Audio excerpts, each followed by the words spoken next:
Allô, j'espère que vous allez bien. Bienvenue chez Ladoa. Donc justement, je voyais passer un petit clip et puis ça m'a donné cette idée de justement faire ce message vidéo sur ce clip.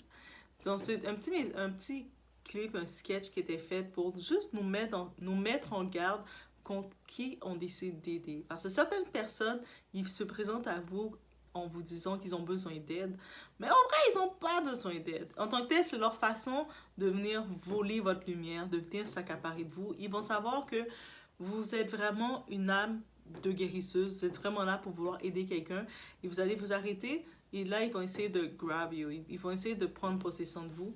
Et donc, c'est pour ça qu'il faut vraiment être vigilant et vraiment avoir en soi, comment dirais-je, la force, la prière, le discernement, tout ce que vous voulez, vos protections que vous appelez à vous, il faut les avoir constamment. Parce que le monde est méchant, le monde est risqué. C'est pas tout le monde qui se présente à vous en disant j'ai faim réellement qu'ils ont réellement faim. Des fois, c'est la façon de rentrer chez vous. Donc, on y va sur ce, on s'installe sans perdre d'instant.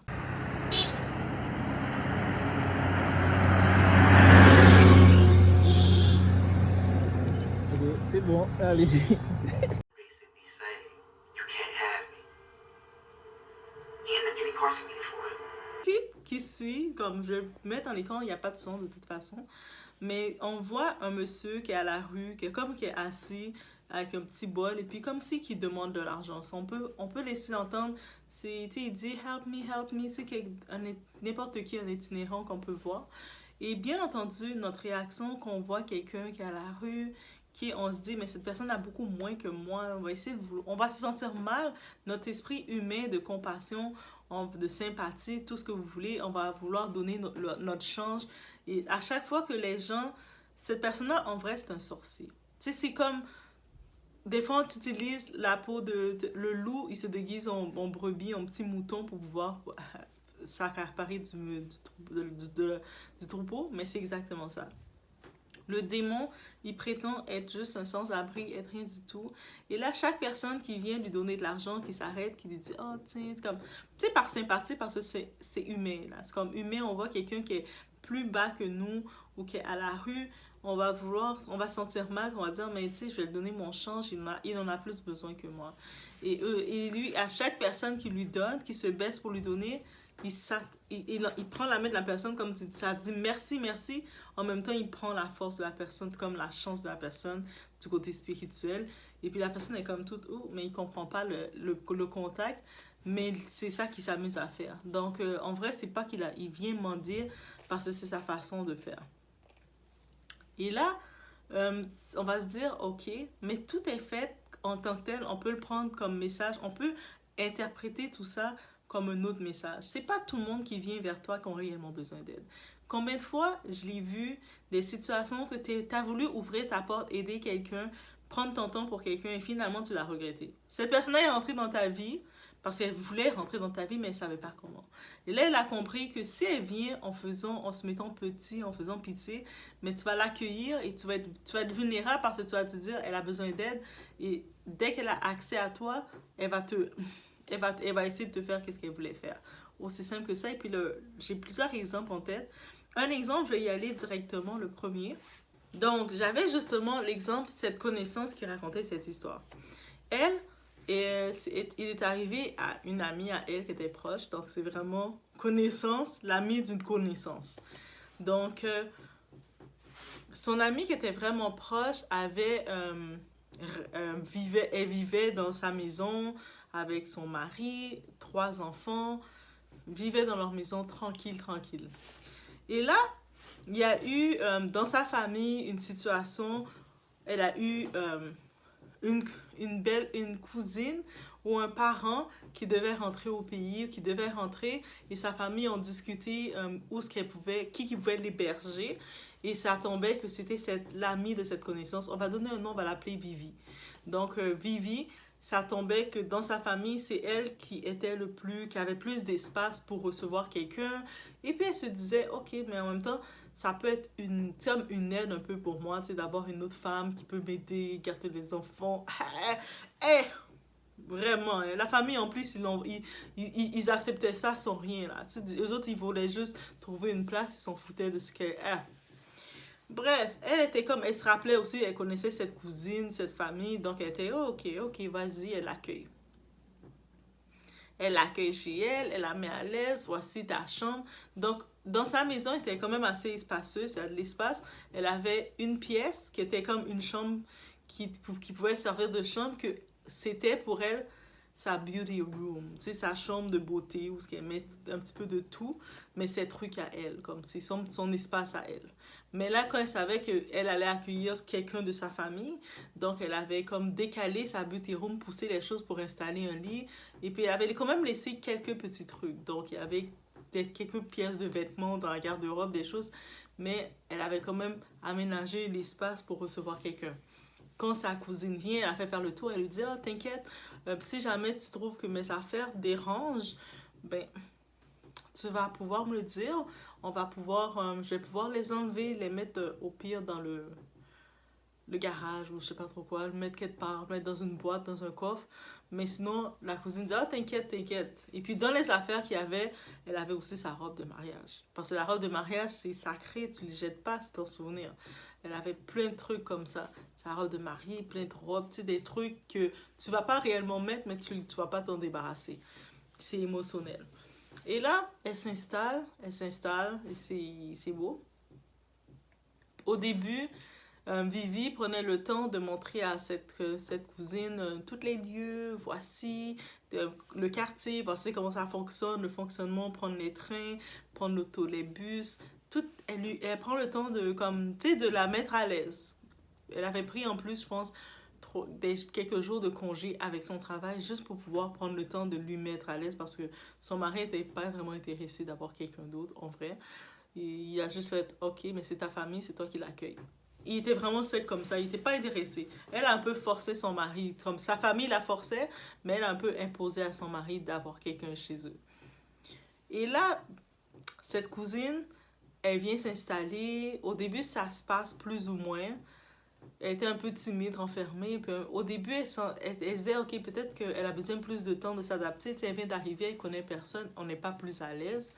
Mais elle parlait avec son amie, justement. Elle disait, mais elle a trouvé un peu bizarre. Elle a trouvé un peu comme renfermée. Son amie l'encourageait, mais t'inquiète, elle prend du temps. On va essayer de se faire des petites soirées entre filles. On va l'inviter, on va la mettre à l'aise. Ok. Et là, justement, dans une soirée qu'ils avaient entre filles, elle a profité, elle a pris sa cousine pour l'amener avec eux.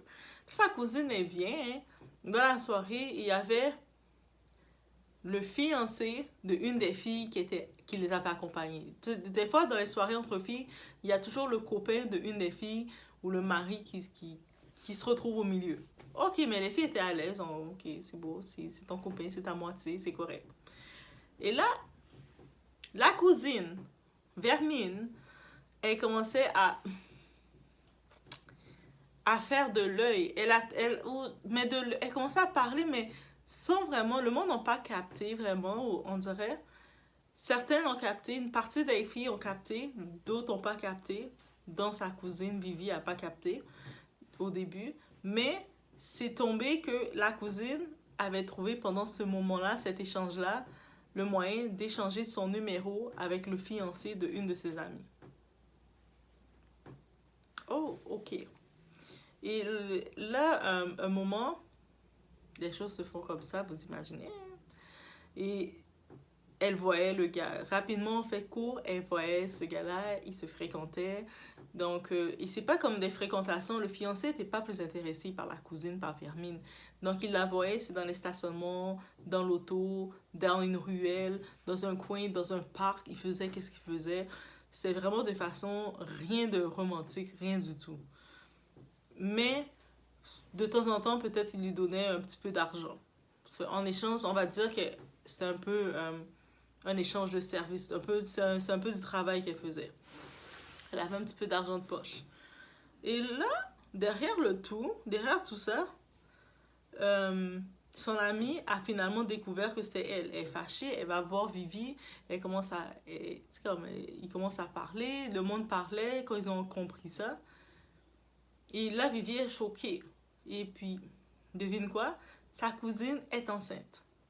Là, Vivi, tout de suite, elle pense qu'elle est enceinte du fiancé de son ami. Les fiançailles, techniquement, c'est cancel, là. Il n'y a plus de fiançailles. Mais là, maintenant, grosse surprise. Quand elle pense que c'est le gars qui est enceinte, elle se sent mal pour son ami, elle a honte un peu. Là, sa cousine Vermine, elle lui annonce, mais qui a dit que j'étais enceinte de ce gars-là, là? Lui, c'est rien, là. Je suis enceinte de ton mari. Elle est chez elle pendant tout le temps a passé. C'est-à-dire, elle avait presque 2 ans chez elle, ou je ne sais pas trop quand, mais elle est chez elle. Tout le temps qu'elle est chez elle, elle ne travaillait pas. On disait d'aller prendre un cours, d'aller à l'école, mais elle n'y allait pas parce qu'elle disait que c'était difficile, elle n'était pas prête. Donc, elle restait toute la journée à l'intérieur. De temps en temps, elle sortait pour aller s'amuser, rencontrer son monde. Donc, elle n'aidait vraiment pas vraiment avec les enfants. Donc, et là, elle lui dit ça.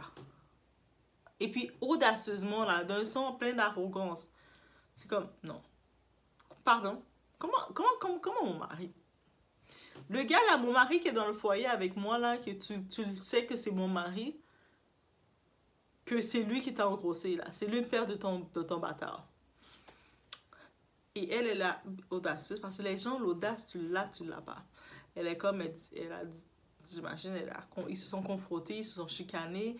Le mari, il n'a pas techniquement il n'a pas pu rien dire, là. Il n'a pas pu démentir parce qu'il était en tort. Mais il n'était pas intéressé par elle non plus. Ils ont pris du plaisir ensemble, mais il n'était pas en amour, il ne comptait pas être avec cette cousine-là, rien du tout. Et là, maintenant, elle se retrouvait, c'est sûr que Vivi ne veut plus garder sa rivale chez elle. Elle a aucun intérêt. Elle dit, tu vas dégager. Mais là, la rivale, je sais pas qu'est-ce qu'elle pensait. Elle pensait que le mari... Ah, les femmes, là, vous prenez un homme marié. Certains hommes mariés vont laisser leur femme pour vous. Mais si vous avez rien du tout comme ça, vous êtes chez la femme, vous avez rien du tout pour vous, vous pensez qu'il va vous laisser pourquoi? Il va laisser sa femme pour se retrouver à la rue avec vous? Et puis, bref, elle pensait que le gars allait la laisser pour aller avec elle. Il était comme, non, moi, je t'aime pas, j'ai fait une bêtise. Il commençait des hommes à pleurer, à parler à sa femme, à dire, je regrette, tout ce qu'il voulait. Là, elle a fini par comprendre qu'on a mis dehors. Elle prend ses valises. Vermine prend ses valises. Elle s'en va. Elle est partie. Elle se retrouve un peu à la rue, elle est enceinte, elle est à la rue, elle a rien. Et elle commence à appeler, elle parle à la famille, elle parle aux gens en pleurant, on m'a mis dehors, je sais pas pourquoi. Vous savez quand les gens racontent une version. On m'a mis dehors, je sais pas pourquoi, j'ai rien fait, elle était méchante avec moi, elle voulait juste que je m'occupe de ses enfants, puis c'est tout, elle me prenait pour son esclave, tu sais, elle met sa version comme elle veut. Là, le monde du pays, ils ont sa version. Ils appellent pour chicaner Vivi. Comment tu mets Fermine dehors comme ça? Tu la prenais pour ton esclave, tu la laissais pas aller à l'école, tu la laissais pas rien faire. Tu voulais juste qu'elle soit ton employé pour s'occuper de tes enfants. Tu sais, ça se fait pas, t'es mauvaise. Là, il dit, Vermine est enceinte. Et puis c'est ok, oui. Mais elle est enceinte de mon mari. Dans votre tête, là, vous pensez que, étant enceinte de mon mari, elle va rester dans la maison avec mon mari, mon mari va avoir 2 femmes dans sa maison. Non. Comme elle est enceinte de mon mari, c'est ça qu'elle m'a dit, mais elle reste pas chez moi. Si vous êtes fou. Et là, certaines familles l'ont compris, clairement. D'autres personnes, surtout du côté de la mère de Vermine, étaient comme, ils la défendaient. Ils ont trouvé, entre eux, ils ont trouvé de quoi? Ils ont comme trouvé une tante. Une tante, c'est une tata, une tante qui est beaucoup plus âgée qu'elle, qui est mariée, qui va à l'église, tout ça, pour l'accueillir chez elle, parce qu'on ne peut pas la laisser à la rue. Là, elle s'en va, c'était un peu plus loin, dans l'autre bout d'un quartier, plus loin. Donc, elle va chez cette tante, elle y va s'installer. Vermine, elle a accouché, donc elle est restée quelques temps, tout semble être ok, la tante, elle fait ses activités, et avec son monde. Vermine a accouché justement. Et puis la tante, c'est comme une tante, mais on l'appelle tante parce qu'elle a un certain âge, mais c'est plus une amie de la famille. Donc elle avait un fils Et puis, elle vient à peine d'accoucher, la tante, elle rentre dans la maison et voit Vermine en relation avec son fils. Non, avec ses deux fils, quelque chose comme ça. Elle est en relation, là, en train de faire une partouze, là, avec les fils, là. Je suppose que c'est cadeau, bénéfice, bénéfice. Bah, et là, la tante est comme, oh, comment tu rentres dans ma maison? Tu fais ça avec mes enfants. Ses enfants sont grands, comme c'est des jeunes hommes, des petits jeunes hommes qui sont chez elle. Mais c'est comme, what? Là, elle est vexée. Elle dit, mais tu vas pas pouvoir rester là. Comme, cherche-toi un travail, fais quelque chose. Regarde avec l'État, avec les services sociaux pour trouver un endroit pour rester. Parce que tu vas pas rester chez moi. Je veux pas à chaque fois rentrer chez moi et puis voir des choses comme ça. Elle a été quand même gentille. Elle a comme dit ça et puis elle l'aidait à faire les démarches.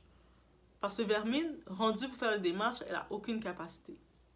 Donc elle l'aidait pour faire les démarches, pour l'amener, pour la placer dans un centre, dans une maison avec son enfant, et puis pour rester loin d'elle. Comme c'est beau, j'ai voulu t'aider, je veux pas te mettre à la rue, mais non plus tu restes plus chez moi pour pervertir mes enfants. Mes fils, non.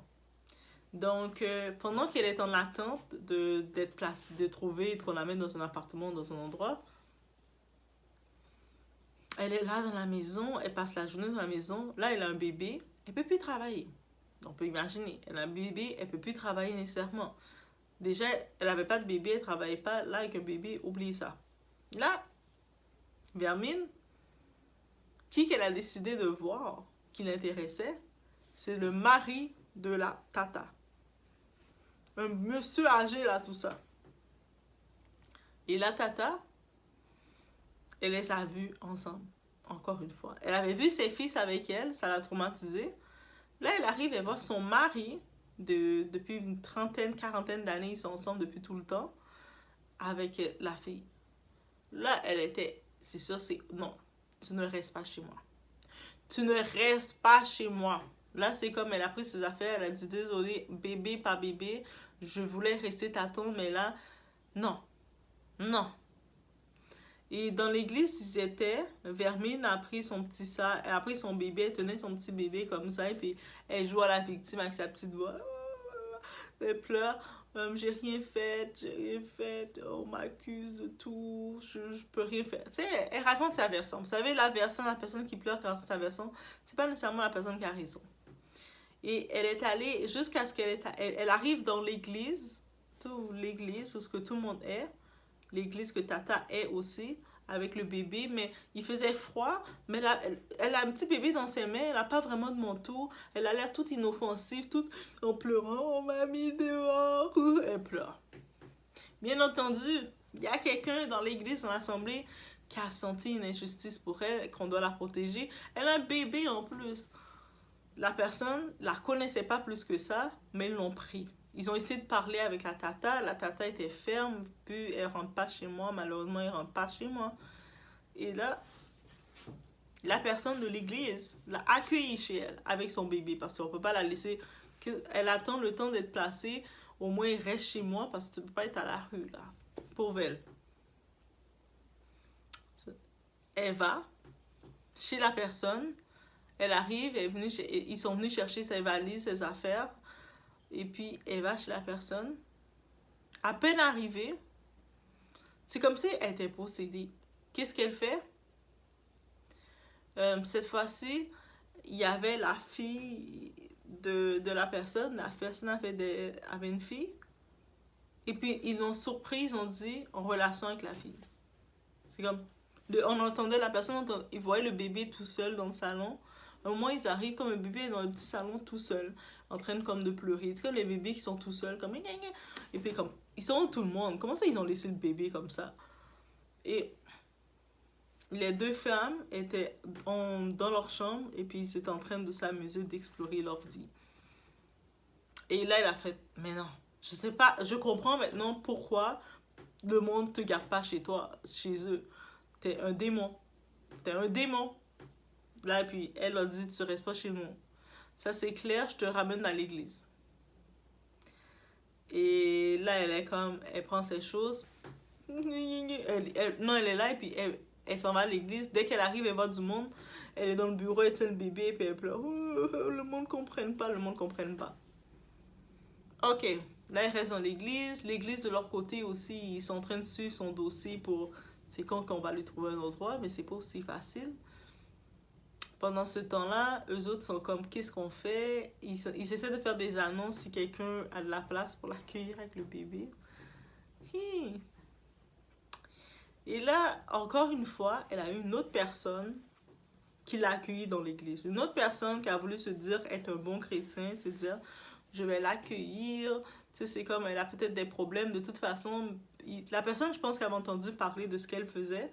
Il a dit, mais de toute façon, je suis tout seul chez moi. Il n'y aurait pas de surprise qu'elle va faire. Je suis tout seul. Et j'ai juste un chien. La personne avait un chien. Et là, elle est dans la maison avec la personne. C'est tranquille. De temps en temps, la personne a dit le matin, si tu peux ouvrir la porte pour laisser le chien comme faire ses besoins et tu rouvres la porte pour laisser rentrer. Tu sais, juste des petites... Parce que les chiens, ils fonctionnent avec des principes. On te demande juste ça. Et puis on te laisse dans une maison. Et elle, quand la personne rentrait, elle voyait le chien était comme soit couché, son bol était vide. Elle mettait même pas la peine de mettre la nourriture pour le chien. Le chien, il urinait, il faisait tous ses besoins dans la maison parce qu'on ne le laissait pas sortir. Tout était en désordre. Là. Elle était comme... Mais voyons, tu étais dans la maison, tout ce que je la demande, c'est ça. Ok, je vais pas en faire un état. Et là, il y avait... comme une famille, un ami, un voisin, ou je sais pas trop quoi de cette personne, qui a l'habitude quand la personne travaillait, la dame travaillait, cette personne-là venait ouvrir la porte, s'occuper de son chien.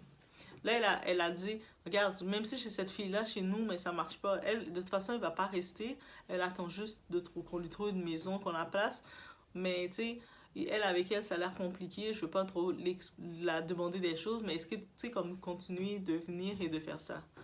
Le monsieur, c'est un monsieur qui est marié et tout, qui vient pour s'occuper du chien, là, nourrir le chien, passer chaque jour et puis ouvrir la porte pour laisser le chien aller dehors faire ses choses. Et elle a trouvé le moyen, encore une fois, cette vermine. Elle est sortie, quand elle arrive, elle voit ce monsieur, c'est pas un monsieur intéressant. Là.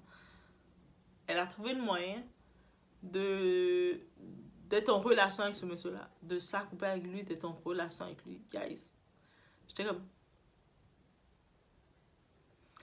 Et le temps passe, là, elle est enceinte. Elle annonce à la dame qu'elle est enceinte, le monsieur est enceinte, et puis elle dit que c'est ce monsieur-là qui l'a mis enceinte. Lui, comme il essaie de dire non, non, non, c'est pas vrai, mais elle est là, elle est ferme, c'est lui, c'est lui, c'est lui. Mais en même temps, elle a été... Au-delà de lui, elle est toujours en relation avec plein de personnes et tout dans rond là. Donc il est comme... Lui est comme... Il a honte. Et puis elle disait ça parce qu'elle espérait que le monsieur la marie ou se mette avec elle ou la mette dans une maison. Et bref, dès que c'est arrivé l'histoire qu'elle est enceinte, la dame était tellement scandalisée, elle a dit, tu sais quoi, tu vas pas rester chez moi. Non, tu dis comme, imagine chez moi, il y a juste un chien, même ouvrir la porte pour faire le chien aller faire ses besoins, tu peux pas le faire. La personne, je suis obligée de faire quelqu'un venir ouvrir la porte pour moi. Tu trouves le moyen de t'accoupler comme ça, t'as pas de contrôle de toi. Désolée, ça va pas le faire. Et là, en même temps, c'est tombé, elle était dans un centre avec son bébé. Un petit centre, et le temps qu'on a trouvé un petit appartement en colocation, elle est partie. Mais je me dis, j'imagine tous les endroits qu'elle a faits en demandant de l'aide et les vies qu'elle a ravagées derrière elle. Le monde qui lui ouvrait la porte pour l'aider et tout ce qu'elle faisait. Mais quand j'ai vu cette image-là, c'est exactement ça que j'ai vu. Jusqu'à temps que le monde se rende compte que c'est pas tout le monde qui vient vers toi qui a besoin d'aide. Il y a des gens qui vont venir vers toi en disant « Oh, ils n'ont pas besoin d'aide. Ils veulent juste venir te détruire, te ruiner et te faire du mal. » Ils veulent rentrer chez toi pour te faire du mal. Donc, il faut avoir du discernement de qui qu'on aide. Désolée, oui, c'est dit comme ça. Donc, c'était ça que ça m'a fait penser. Donc, je voulais sur ce. Donc, on peut retenir ça dans ce message. On ne peut pas aider tout le monde et on n'est pas appelé à aider tout le monde. Je vous laisse sur ce.